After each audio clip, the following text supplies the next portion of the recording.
नमस्कार, ground zero Bharat देख रहे हैं आप नीरज कुमार के साथ। और इस वक्त मेरी मौजूदगी दिल्ली के जेडीयू प्रदेश कार्यालय में है और आज हमने दिल्ली प्रदेश जेडीयू अध्यक्ष शैलेंद्र कुमार जी से बिहार की जीत को लेकर, साथ ही नीतीश कुमार जो दोबारा से मुख्यमंत्री बने बिहार के, इसको लेकर चर्चा करी। साथ ही हमने जो उनके गठबंधन राजनीतिक पार्टी थी इसको भी लेकर चर्चा करी। क्या कुछ कहा शैलेंद्र कुमार जेडीयू दिल्ली प्रदेश अध्यक्ष ने, आइए जानते हैं। जैसे बिहार के चुनावों के नतीजे आए, लग रहा था कि टक्कर बराबर की है, लेकिन एक तरफा जो प्रचंड जीत आपको और आपके संगठित दलों को मिली। क्या कहना चाहेंगे, किस तरीके से उत्साहित है और जीत का जश्न भी आप लोगों ने दिल्ली में मनाया? एक्चुअली में पूरे बिहार में आप इस बार जहां भी देखेंगे, बिहार में नीतीश कुमार जी का सुनामी था।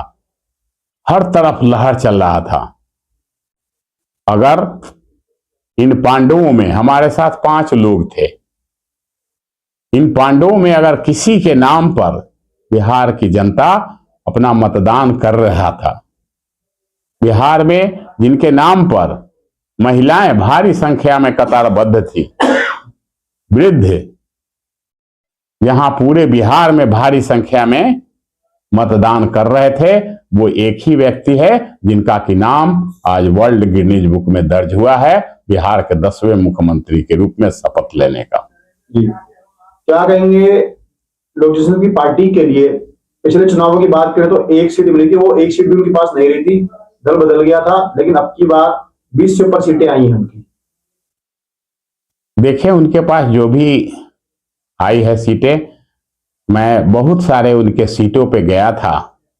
जैसे मैं गया था फतुहा, मैं गया था बख्तियारपुर, उनके कार्यालय के उद्घाटन समारोह में जनता दल यू के तरफ से प्रतिनिधि के रूप में जी, मैंने देखा कि अगर जनता दल यू नहीं होती, अगर नीतीश कुमार जी का ये जलवा नहीं होता, तो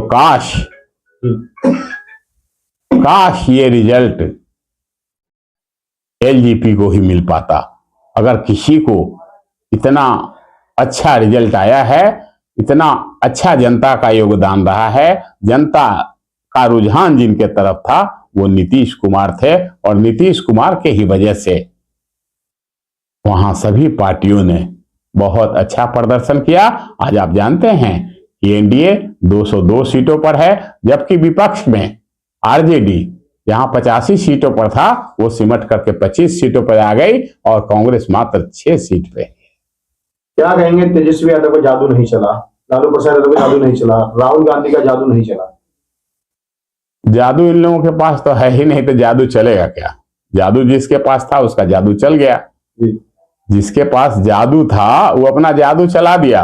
इनके पास तो बस समीकरण है, MY समीकरण, उसी को लेकर के इनके पिताजी भी चला रहे थे जादू, और वही जादू तेजस्वी जी भी चला रहे हैं।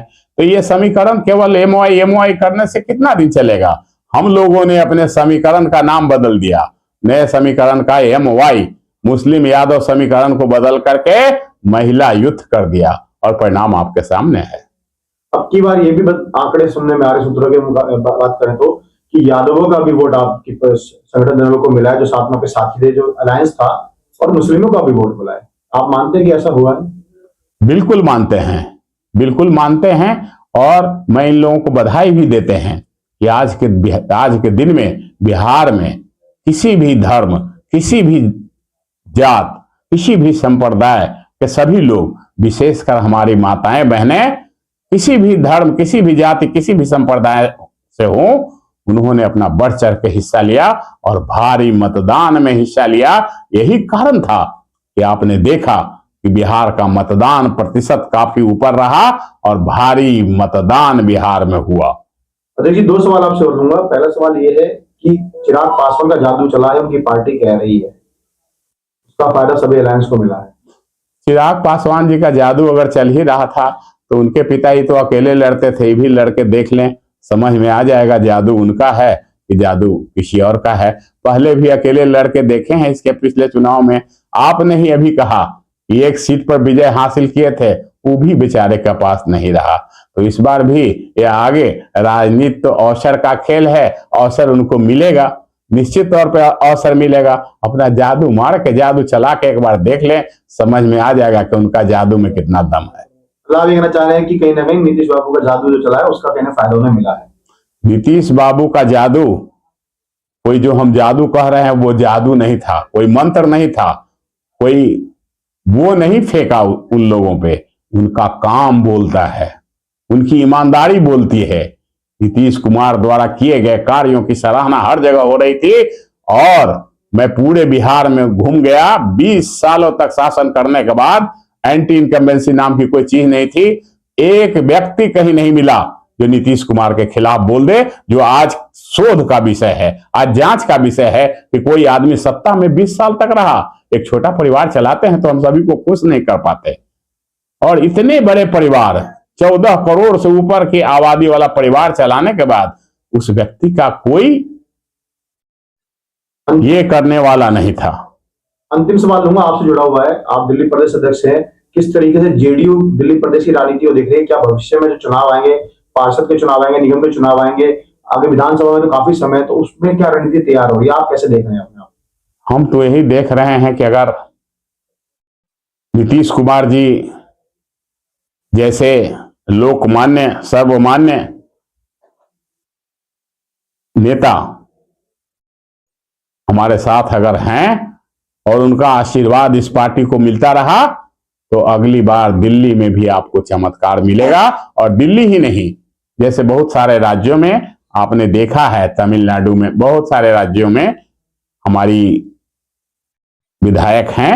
दिल्ली में आपको भारी संख्या में भी आपको जनप्रतिनिधि मिलेंगे। आज का मुख्य रूप से आपका कार्यालय में पार्टी विस्तार का प्रोग्राम है, हजारों लोगों ने सदस्यता ली है, तो कि ये अभियान आप पूरे देश में चला रहे हैं? जी, जैसा कि आपको जानकारी होना चाहिए कि कल माननीय मुख्यमंत्री श्री नीतीश कुमार जी को भी पार्टी की सदस्यता दी गई है और 25 से 28 3 वर्षों की हमारी सदस्यता होती है। 3 वर्षों के लिए हमारे जितने विधायक हैं बिहार के, जितने मंत्री हैं, जितने हमारे वरिष्ठ नेता हैं, सभी लोगों को पार्टी कार्यालय में उपस्थित होकर सभी लोगों ने सदस्यता ली है और हमने भी आज सदस्यता देकर के पार्टी की ये करते हुए सदस्यता का आगाज किया है। आने वाले दिन में भारी संख्या में दिल्ली में भी सदस्यता होगी और पूरे देश में भी सदस्यता अभियान चलाया जाएगा। क्या पार्टी हाईकमान ने कुछ टारगेट रखा है पूरे देश में और खासकर दिल्ली में? टारगेट तो वहां रखा जाता है ना जहां काम नहीं हो, यहाँ तो स्वेच्छा से काम होता है। हम लोग कोई टारगेट नहीं, जितना ज्यादा से ज्यादा कर सकेंगे वो हमारे लिए अच्छा है, ज्यादा से ज्यादा लोग जुड़ सकें। लास्ट में देश के लोगों को क्या संदेश देना चाहेंगे? हम देश के लोगों को यही संदेश देना चाहेंगे कि एक बार नीतीश कुमार जी के आदर्शों और विचारों से प्रेरित होकर के उनको उनकी ईमानदारी और उनके मेहनत का मजदूरी देते हुए एक बार पूरे देश में नीतीश कुमार जी को प्रमोट करें, उनके पार्टी को आगे करें और बहुत सारे राज्यों में जहां हमारा विधायिका नहीं है वहां विधायिका में उनको शामिल करें।